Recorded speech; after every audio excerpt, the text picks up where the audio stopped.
Get the point. Take a step forward. Leo ndio nimeanza kuelewa kwa nini wasichana ulia wanapofanya harusi. Leo ndio nimeelewa. Unajua niliona mke wangu akilia nikashindwa nini kwani unitaki? Leo ndio nimeelewa. My family, my wife, njoo sasa tupeli vizuri. Kinyata, kanisa yangu njoo. Kanisa yangu yote njoo. Msimame hapa ili uoka mimi si wenu. Kubali tu nimeenda. Watu wangu wa Kinyata wote simama laini tu hivi kila moja. Hapa mbele hapa. Kila moja simama tu hivi. Ili muwaone. Ansia hapa mahali pastor ako. Panga laini. John simama hapo ukiangalia mbele. Good. Hii ndio kanisa yangu. And don't expect others. Simama hapo simama. Mzee Elda njoo. Good. Hawa ndio washirika wangu. Kuna wale ambao hawajakuja. Sababu kuna wageni ambao tumevuna. Na walikuwa wanakuja kanisa leo. Kuna wachache walipaki ili wawahudumie huko. Ili tunapokuja hapa. Sasa nianzie hapa. He is my senior pastor, Paul Mbugwa. Yeye ndiye aliyenipokea. Tumetembea na yeye kwa makambi mengi mpaka nilijikuta last year makambi yake nikapata yeye ndiye tuko na yeye upande ule. Huyu anaitwa Harrison, anatoka Martha Church, inaitwa Ngangani, mahali ilinipokea first elder. Huyu anaitwa John, huyu ni mshirika wangu. Huyu John mke wake ndio huyu. Halo, mke wake ndio huyu anaitwa Regina, mtoto wao ndio huyu anaitwa Mutua. Hiki kama lazima tutawezana naye. Huyu anaitwa Ken. Ni mshirika wangu. Huyu sasa ni Regina. Huyu anaitwa Kidhome huyu ni mamake ndio huyu. Sistake ameenda wapi? Mamake anaitwa Tabitha. Sistake ndio yule analisha mtoto anaitwa Abigail. Huyo ndi sistake. Na kuna mmoja anaitwa Mwema hajakuja. Kwa hivyo nimewashika majina. Huyo anaitwa Mwema, babake anaitwa Mbithi hajakuja. Na mamake hawajakuja. Huyu Mwema ni brother ya huyu msichana mdogo anaitwa Motanu. Huyu anaitwa Motanu. Huyu ndiye dadake. Na kuna mwingine anaitwa Mmo hawajakuja. Hawajakuja. Huyu anaitwa Mutinda Daniel. Huyu ndiye elda wangu pale. Tunashirikiana. Huyu anaitwa Elda. Huyu ni mke wake anaitwa Masi. Ni mke wake. Huyu ndiye Mutinda babake.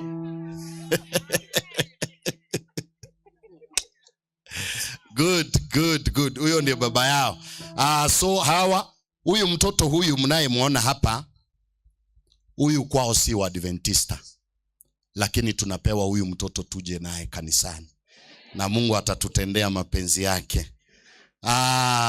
Huyu ni wa Ikombe. Meshak. Ni wa kutoka Ikombe. Asante. Ikombe ni kanisa iko kwa district. Huyu ni mke wa Harrison. Ndio ule alimuintroduce. Na huyu ni mke wangu. Si awasalimie na watoto tu. Salimiana, mseme majina yenu. Yes. Happy Sabbath. Happy day. Kwa jina langu naitwa Mugaka Junior toka Kinyata Ukambani.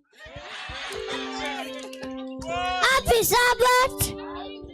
Happy day. Happy Sabbath. Majina naitwa Eli Kerubo kutoka Ukambani. Good. Mukicheka unajua anaona mnamchekelea. Mama, you have done good. Ukiona watoto washakubali Ukambani, mimi ni nani? Wanasema kwao ni Kinyata Ukambani. Wacha mama yao tusalimu. Happy Sabbath. Happy day. Si mnaona hata watoto wamekubali. Aya, asante, tunashukuru. Hii ndio kanisa ambayo niko nayo kule. Jamani, tunawaambiaje? Si mnaona already washaonyesha upendo. Wameonyesha upendo, na Mungu wetu aweze kuwabariki. Pata viti ili muweze kuketi. Paulo in the year AD 53 alikutana na wazee wa kanisa la Ephesus, akiwaambia maneno yake ya mwisho.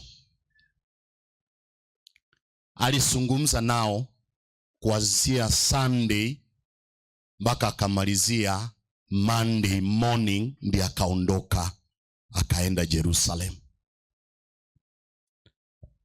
Biblia inaelezea wazi kwamba alinena nao kwa huzuni mwingi sana. Baka inasema, ukiangalia Acts chapter 20 verse number 37, inasema kwamba walilia pamoja kwa kuondoka kwake. Leo hii nataka niweze kuzungumzia, the sermon title inasema until we meet again. Geukia mwenzako mwambie until we meet again. Mwambie until we meet again. Na huo ndio ujumbe ambao ningependa niweze kuzungumza kwa ufupi tu, kwa maana muda umekwenda sana, ili niweze kunena ujumbe huo. Katika nchi ya Rwanda kulikuwa na vita sana. Na wakati kulikuwa na vita, sijui leo pia nisiameenda wapi Kevo, unisaidie Kevin ameenda anisaidie. Wakati huo vita imechacha, wanaume wakacha kuchukuliwa ili waweze kwenda kupigana vita, waweze kusaidia. Na hakika mwanaume mmoja, mke wake ndiye alikuwa amekufa 2 weeks ambazo zimeisha. Mwanaume huyu ana watoto wawili, mmoja ni 6 years na 7 years. Sasa akaambiwa kwamba wazee wote tunaondoka kwenda kupigana vita. Tunaondoka kwenda kupigana vita. Mzee akawaambia kwamba nina watoto wadogo. Jamani, nitaondokaje na nitawaacha namna gani? Na ikiwa tutamalizwa vitani, nani atashughulikia watoto wangu? Sasa akakujiwa na akaambiwa, tafadhali, ni muda wa kuondoka. Yule baba aliondoka, lakini kitu alichoambia watoto wake, aliwaambia hivi, until we meet again. Baba akaondoka, mtoto analia, anamkimbilia, anamwambia, dadi, unaenda wapi? Wacha tuende pamoja nawe. Lakini baba anawaambia, akielekea kwa gate, maaskari wanamchukua, watu wanaimba wakiondoka, watoto wanakimbia, lakini anawaambia, my son, my daughter, until we meet again. Mpaka tuweze kukutana tena. Mzee akaondoka akaenda vitani. Kumbe mzee amepiwa kule vitani, amekufia vitani. Na wale watu wamepiwa, mpaka sasa wamekuja katika sehemu hii mahali wale watoto wamebaki. Watoto wakahangaika, wakasumbuka, wanashindwa baba atakuja lini, na vita imechaja. Mtoto mmoja akatorokea katika nchi jirani ya Tanzania, na mtoto mwingine akatorokea nchi jirani ya Burundi. Alipoenda pale, hao watoto wakapoteleana hivyo for 20 good years. Yule mtoto alienda Tanzania akaanguka mikono mizuri, akaendelea akasoma. Ikafika wakati sasa kanarudi nyumbani, kwa maana imetulia. Yule msichana pia hivyo. Wakirudi nyumbani hawakuona kitu chochote. Yule kijana akaambia msichana, what will do? Tujenge kaburi, baba yetu alikufa vitani. Tujenge kaburi, kisha tutaiandika neno alilotuambia, until we meet again. Wale watoto wakajenga lile jiwe, wakakaa kwenye lile jiwe limeandikwa until we meet again. Baba yetu, mchana huu naomba unene nasi tunapopiga kwa heri. Ni ngumu lakini inabidi. Ili kanisa si langu, ni lako. Kwa hivyo nawaacha mikononi mwako. Bwana wetu walinde wakiwa wakiongozwa na Pastor Don Vinogoti. Wacha sifa na shukrani zikurudie. Ndilo ombi letu katika Kristo tumeomba na kuamini. Wakafanya sherehe wakisherekea, lakini kila asubuhi wanaenda kwa lile jiwe, wanakaa wakisoma maneno ambayo babake alikuwa anayasema, until we meet again. And that is what Paul spoke. Paulo akawaambia Wakristo katika, yani elders in the church of Ephesus. Naomba mtu ambaye anisomee. Naomba pastor chukua kipasa sauti. Yani umelala tu. Umelala. Ama umeanza kunihurumia naenda. Unajua ni wewe unafuata. Check and two. Anza kukopi. How you will say bye. Usisahau.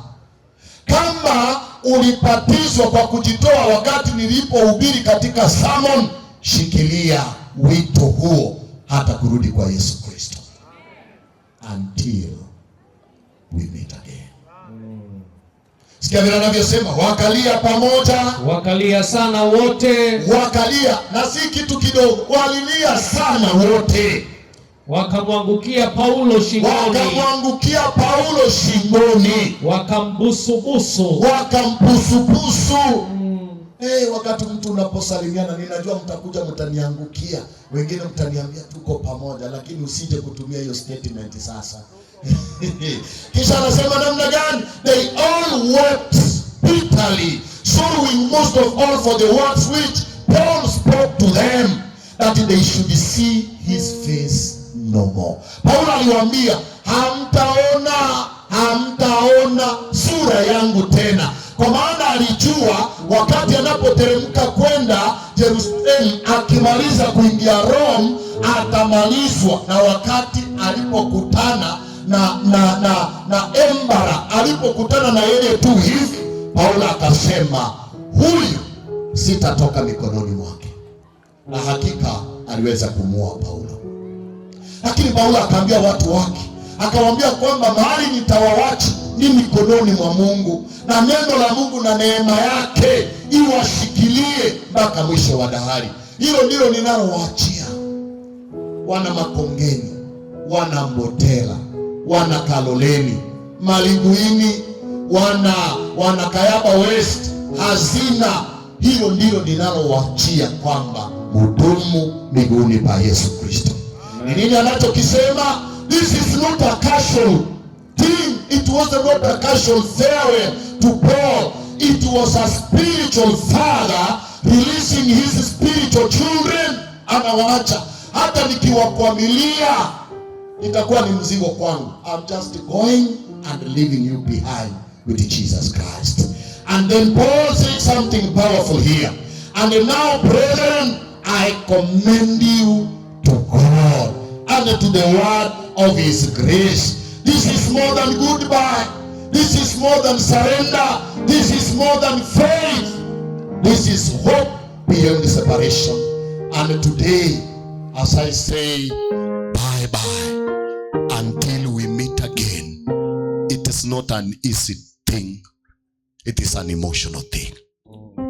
Kuacha watu ambao wamenilea sana, watu ambao tumecheka pamoja, watu ambao nimeingia kwa nyumba zao tukakula pamoja, watu ambao nimeingia kwa hospitali nikawasalimia, watu ambao hata mimi mwenyewe nimewasaidia, watu tumehubiri pamoja nao, lakini inabidi niseme kwa heri kisha niweze kuondoka.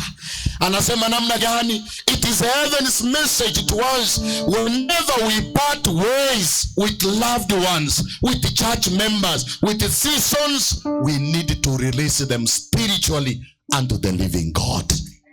When we cannot hold the people, we commit them to Jesus Christ. Brothers and sisters, kama siwezi washika hivi, ningewashika niwaweke kwa mfuko nitembee pamoja nanyi mpaka Kenyatta. Lakini kama siwezi, I release you to our living God. Paul did not say, I commend you to your strength. I commend you to your experience. No. I commend you to your intelligence. No. He said, I commend you to God. Paulo aliwaambia, nawaachia Mungu, hata na mimi ningependa mpaki miguuni pa Yesu Kristo. Kisha anasema namna gani? You cannot always protect your children. You cannot always guard your church members. You cannot always walk beside your spouse or your friend, but you can commend them to God. Dada White anasema in the book of Acts of the Apostles, the church is God's appointment agents for the salvation of men. It was organized for service, and its mission is to carry the gospel to the world. So by doing that mission, today I say until we meet again. Asikia vile anavyosema, Paul understood who he was to the church. Na anapowaandikia nawaambia, nataka niwaache miguuni pa Yesu Kristo. Nataka muweze kutenda hili na kutenda hili. Ukisoma hilo fungu, kwa sababu ya muda sikutaka kuweza kwenda ndani. Akawaambia, lisha kondoo wa Mungu. Simamia makundi ya Mungu vile inavyohitajika. Church elders, all churches, jamani tuongoze kanisa la Bwana. Show them Christ. Don't show them your pride. Show them Christ. Don't show them how rich you are. Show them Christ. Don't show them how powerful you are in terms of education. Show them Jesus Christ. Waonyeshe Kristo.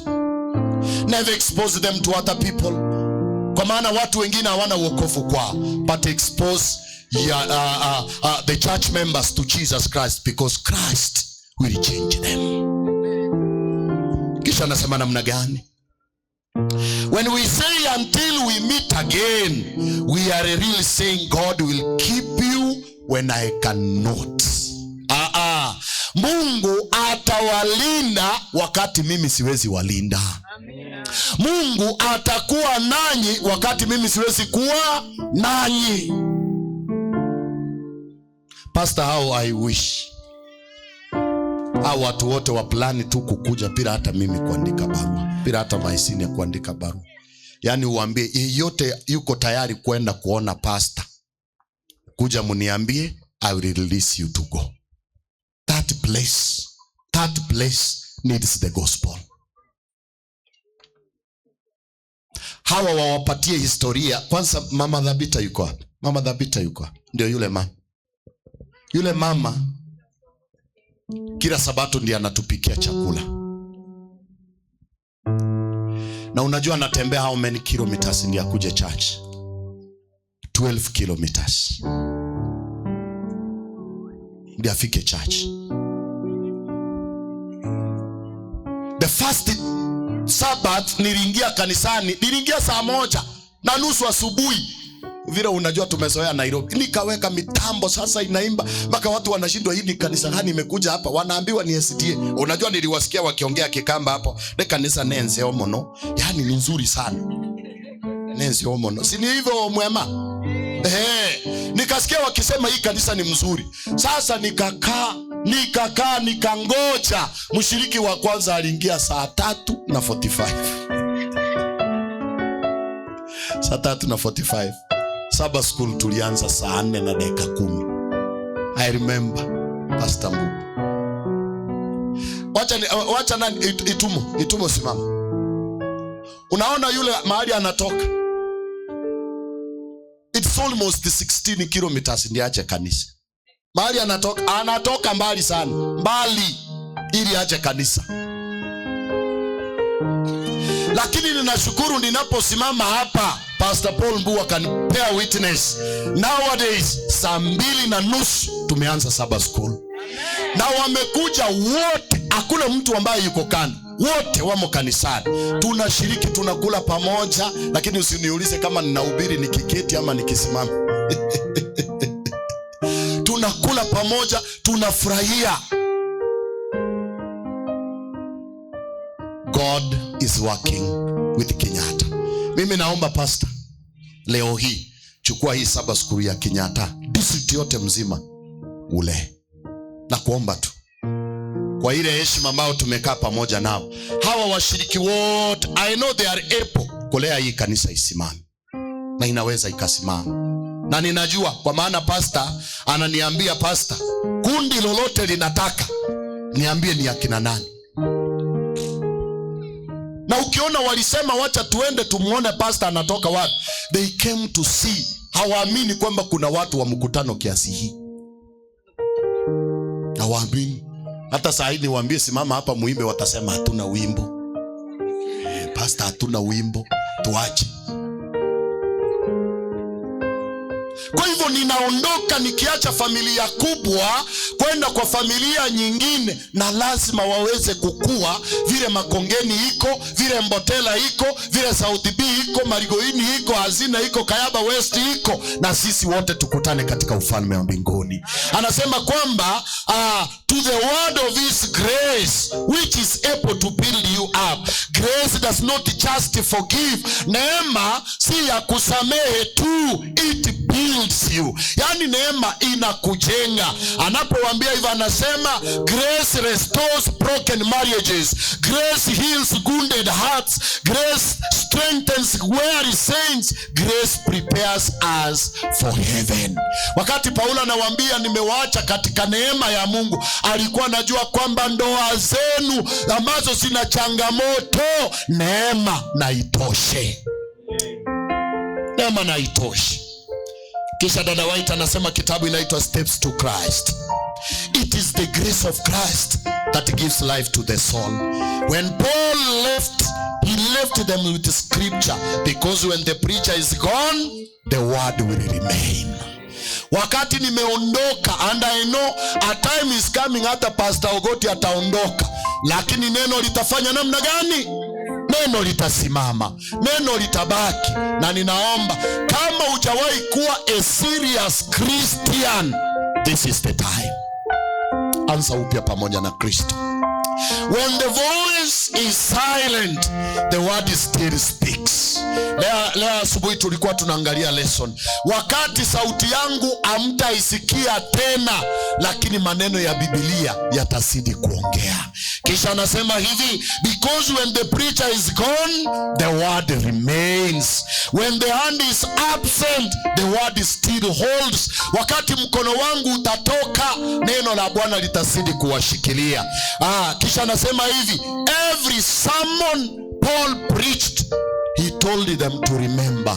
And today, every sermon I preached, every Bible study I gave, every tear shed in prayer, those seeds remain. The word of grace continues, building long after we have said until we meet again.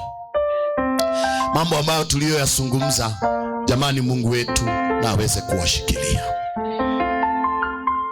Wakati ripoti ilikuja kwamba yule mzee amepiwa kule vitani na amekufa, wale watoto wakalia, wakalijenga jiwe, wakaandika until we meet again. They never knew that it was a mistake. They never knew it was a mistake. Their dad was alive. Baba yao alikuwa alive.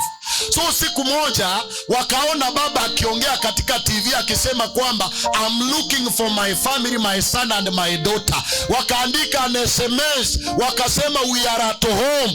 Baba anakuja, akikuja nyumbani akawakuta watoto wamekaa kwa kaburi lake, na maneno inasema until we meet again.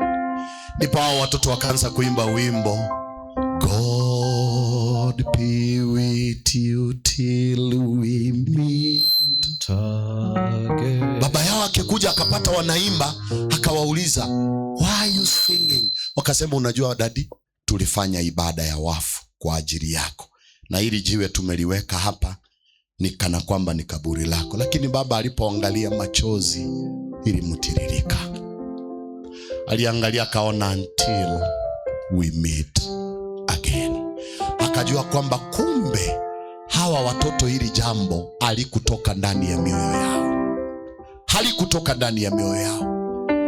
Na ninawaomba washiriki, ninaomba washiriki, marafiki ambao tumekuja kukutana hapa kwa ajili ya kupeana mkono wa buriani. Jamani, Mungu wetu ahifadhi mioyo yenu hata kurudi kwake. Kisha namaliza akisema namna gani? He lifted their eyes beyond separation.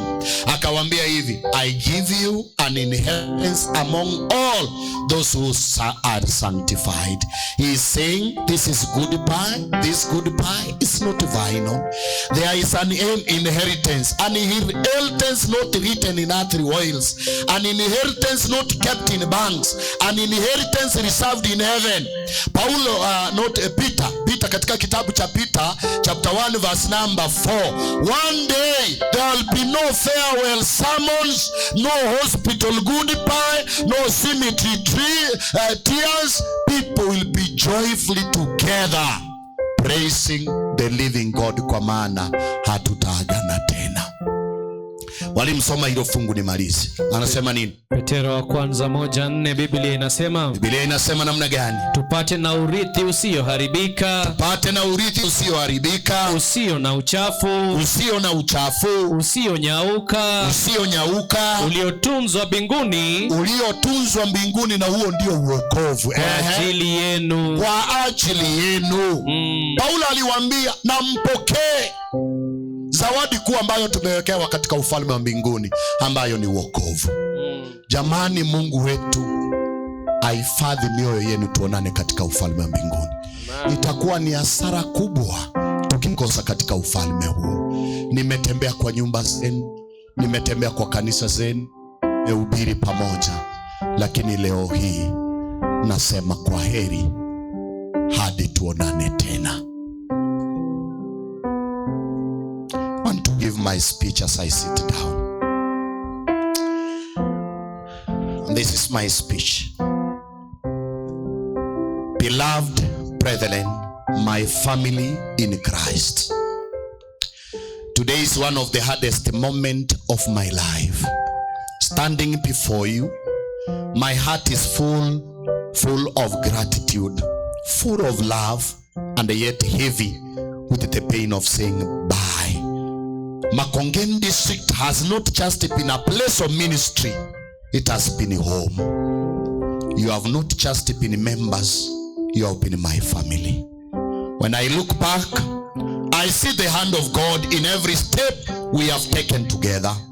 We have prayed together, fasted together, struggled together, and rejoiced together. In moments when the journey felt heavy, your prayers lifted me. In moments when I felt weak, your encouragement strengthened me. Allow me to share a short story in between that short speech. There was a young boy, alipanda mti, na alipoupanda ule mti akakuwa na huo mti ukakuwa kivuli, alikuwa na keti, lakini ikafika time alikuwa ahame na aende. Alienda akaguza ule mti na akauambia maneno haya he stood to go. He touched the tree and said, I may leave you, but everything I am is connected to you. Na mimi nasema, I may leave you, but everything I have is connected to Makongeni district. You made me who I am. Beloved Makongeni district, you are that tree in my life.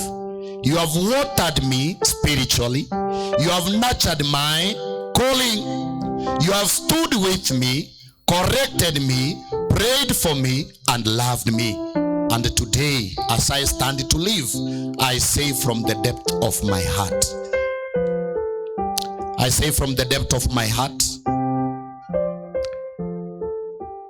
I am who I am because of you, and I will always remain here. my district pastor, thank you for your leadership. Thank you for your guidance and the trust. You gave me space to serve. You gave me space to grow and to learn your counsel that has shaped me. And your support has carried me through many moments. May the Lord continue to strengthen your ministry and enlarge your territory. To my fellow pastors, my brothers in the vineyard, thank you for walking with this journey with me. Ministry is not easy, but walking together has made it lighter. Your prayers, your advice, and your companionship have made a great blessing. Let us remain faithful to the calling, for the chief shepherd is coming soon. And to Makongeni SDA Church, my mother church, how do I even begin to thank you? You have raised me, you have mentored me, and believed in me. You have corrected me in love and supported me in ways what cannot fully express. If today I stand as a servant of God, it is because you invested in me. You are not just a church to me, you are my spiritual family and my foundation. May God bless you, Makongeni SDA Church. If I have ever wronged anyone, spoken harshly, or failed in any way, I humbly ask for your forgiveness. My desire has always been to serve you faithfully and to lead you closer to Christ. As I live, I do not leave you alone. The church belongs to God. The same God who has been with us will continue to be with you. Remain united. Remain prayerful. Hold firmly to the word of God. The work must continue. Souls are still perishing. The mission is still urgent. Do not grow weary in well-doing. Though I may be living physically, my heart will remain here. Every prayer you pray, every soul won, every revival experienced, I will rejoice with you. And I hold unto this blessed hope that this is not goodbye forever. If we remain faithful, we shall meet again on that glorious morning when Jesus returns. On that day, there will be no more tears, no more separation, only eternal joy. Until that day, may God keep you, may He bless you, may He establish you, and may His presence never depart from Makongeni district. I love you deeply. God be with you till we meet again. May God bless you. I want to make my last call. Muda umekwenda sana, pole na asante kwa kunivumilia. Want to make my last call. Wakati napoita Pastor Don pamoja na waimbaji tuimbe wimbo number 50.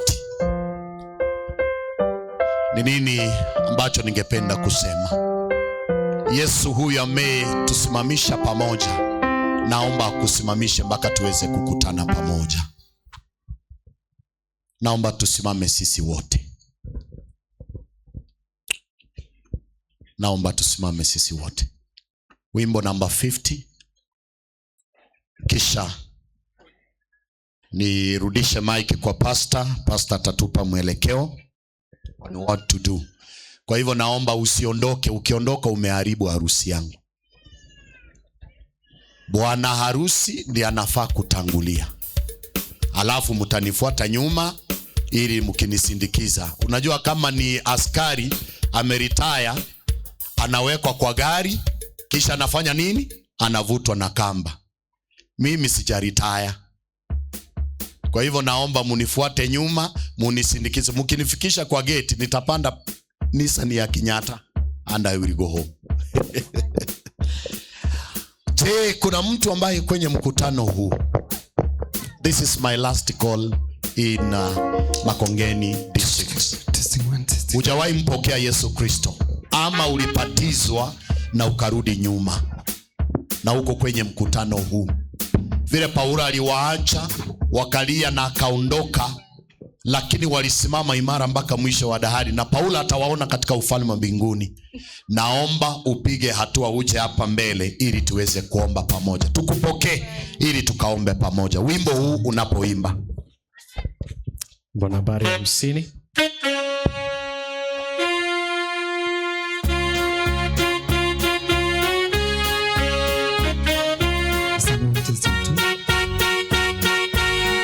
Hujawahi pokea upatizo ama ulipatizwa na ukarudi nyuma. This is your time. And this is my last call. I'm calling you, njoo ili tuweze kufanya maombi pamoja. Unahitaji upatizo, unasema na mimi nahitaji niweze kubatizwa. Njoo. Mahali popote ulipo tutakungojea. Njoo.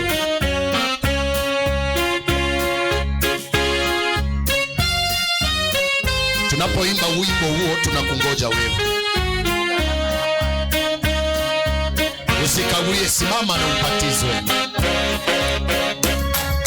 Mungu nawe nanyi daima, atatungane ya pili, awachunge kwa fadhili. Mungu nawe nanyi daima, atatungane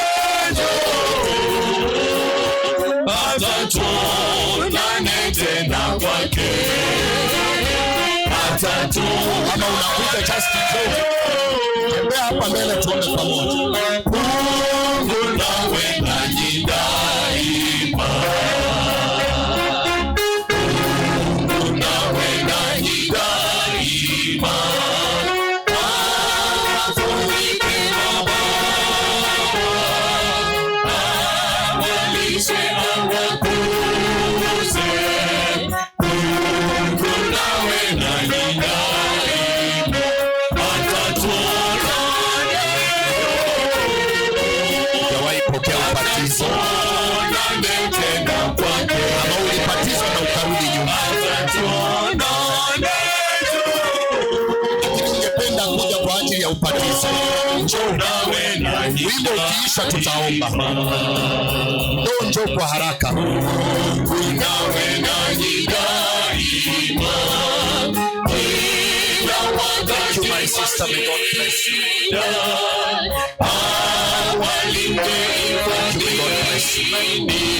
God bless you.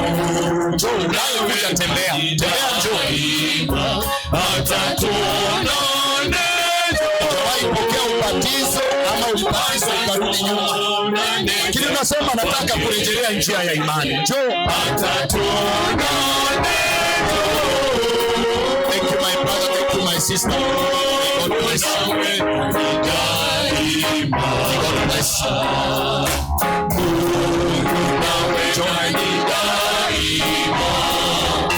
Hata kama uko pale je, tunakungojea. Usikawie na unajua utapokea ubatizo. Njoo. Njoo.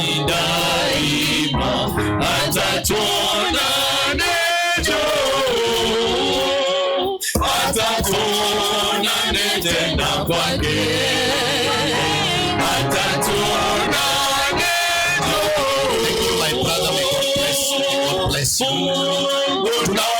Tunawangoja. Njoo.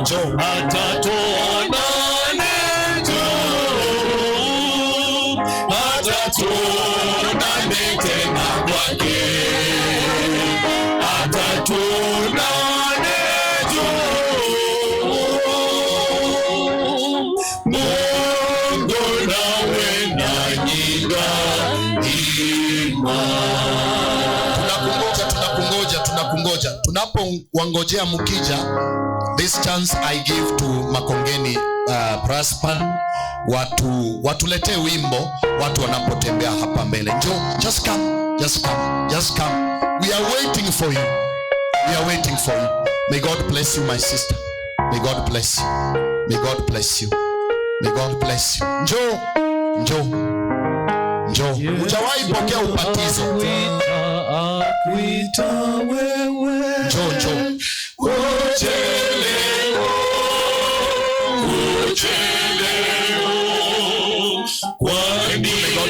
Usikawie. Nafasi yako ulio nayo leo. God bless you.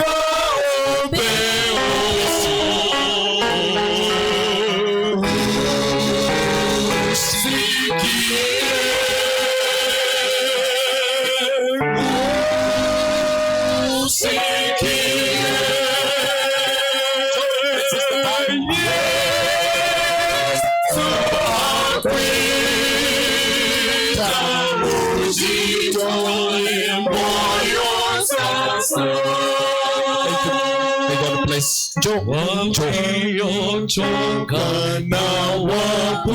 May I request President South Kenya Conference aje hapo mbele to pray together. God bless.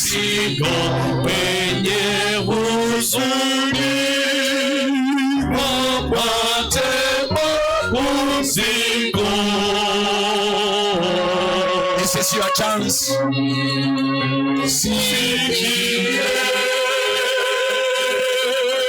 Thank you, my brother. May God bless you.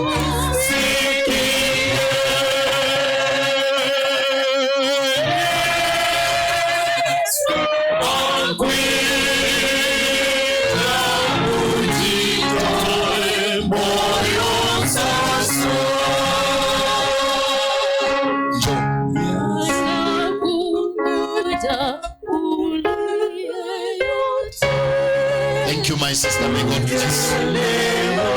Najua kuna mwingine ambaye anayetazamia kuja, lakini kwa sababu ya woga yuko pale. Naomba msukume, mlete tu. Shika yeye mkono, tembea pamoja naye. Mlete.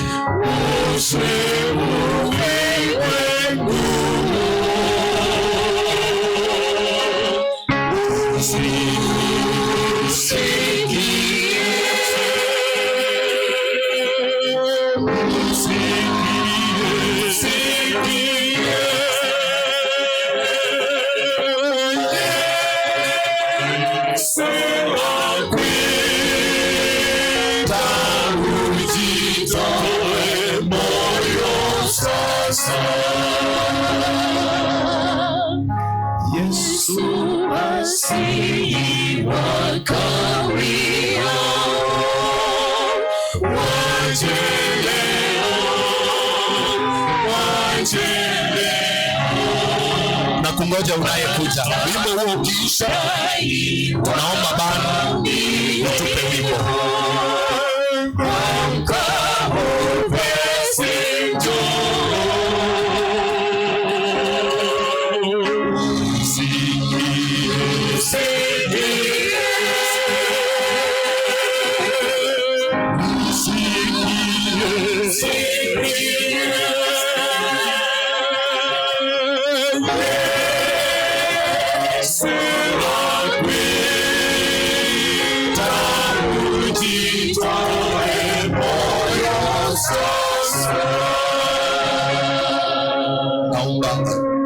Naomba our president from South Kenya Conference, tuanze na Pastor Munga. Pastor Munga, utaombea hawa ambao wamejitoa kwa ajili ya ubatizo. Kisha our president we pray kwa hawa ambao wamebaki katika upande ule, na uongozi wa kisuti yote mzima ukiongozwa na pastor pamoja na Sabbath School na safari yetu ya kule Kenyatta. Karibu sana. Tuamini, tuombe. Mwenyezi Mungu uishie mahali pa juu mbinguni, Baba Mwenyezi, twakushukuru, twasema ni asante kwa ajili ya makuu umetenda katika maisha yetu. Sabato hii ya leo, siku takatifu, tumepata nafasi kukutanika kwa ajili ya kukuabudu. Baba, tunyenyekea tu tukiomba, pokea ibada yetu cha enzi. Mwenyezi Mungu, tunashukuru kwa ajili ya neno na ambalo limehubiriwa siku ya leo. Sometimes it's not easy to say goodbye, and we reflect and see Abraham bidding Hagar and Ishmael. Pain in his eyes, but gives them hope that in as much walikuwa wanaelekea jangwani, Abraham gave them the bread and water that represented Jesus Christ. Amen. Your manservant today, good Lord, is leaving this district, going to serve at Kenyatta. But the word was so clear. It lives for us the man Jesus Christ. Lord, we pray, kama mtaa wa Makongeni, tusaidie siku zote tudumu katika imani. Nashukuru Mwenyezi Mungu kwa sababu wito limeweza kutolewa. Watoto wako wakasikia wito lako, na andiko lako linasema mbingu linafurahia wakati hata mtu mmoja anapokea sauti na kumkubali Yesu Kristo. Siku ya leo Mwenyezi Mungu, tunajua kwa kweli mbingu limejaa furaha tele, kwa maana wengi wamejitolea kumpokea Yesu. Baba, ninaomba wapokee siku ya leo mbele ya kiti chako cha enzi, wanapongojea ubatizo wa maji mengi, jinsi Yesu Kristo aliweza tuonyesha kama kielelezo. Baba Mwenyezi, tunaomba wajaze na Roho wako Mtakatifu, ili watakapobatizwa watembee katika imani siku zote, tukingojea ujio wa Yesu Kristo. Mtumishi wako atakapoendeleza maombi, twaomba mapenzi yako Mwenyezi Mungu yatendeke na yatimilike katika maisha yetu tokea sasa hata milele. Twaomba na kuamini kwa jina la Yesu Kristo. Amen. Amen. Uishie milele na milele, Mfalme wa wafalme. Tunakushukuru sana adhuhuri ya leo kwa ile nchi ambayo umetunemeza na kutubariki sote. Umetumia mtumishi wako kwa njia ya kipekee, na ametutegemeza katika mikononi mwako. Amesema ya kwamba yeye anaondoka, ana uwezo wa kutoka nasi. Pali ametuachia kwa mikono anajua ya ichoki, mikono ambayo inatukumbatia vizuri. Papa, jina lako lisidi kutukuzwa na uinuliwe juu. Papa, tunakushukuru sana kwa huduma huyu mtumishi alifanya wakiwa pamoja na mchungaji Dolphin. Papa wetu, tunaomba yale yote walipanda uweze kuwasaidia, yaweze kuchipuka na yaweze kukua kwa ajili ya neema yako.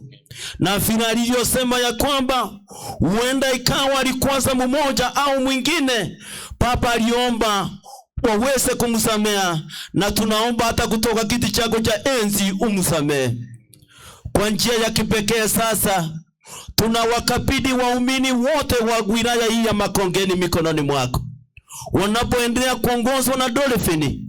Mungu wa mbinguni, tunakuomba uendelee kila wakati kunapokuja na kunapoelekea kutua, jina lako lisidi kutukuzwa katika eneo hili.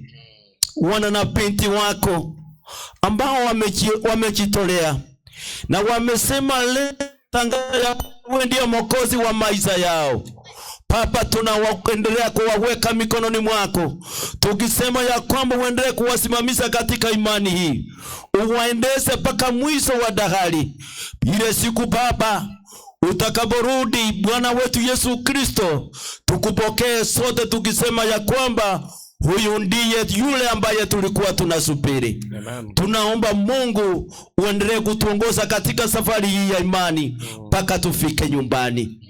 Tumejiachilia mikononi mwako, tukijua ya kwamba aendako kule Kenyatta, Mungu utamtumia zaidi ya vile ulivyomtumia hapa, ili jina lako liinuliwe katika sehemu hile. Ili ndilo ombi letu kupitia kwa jina kule Yesu mkombozi wetu. Amen. Amen. Get the point. Take a step forward.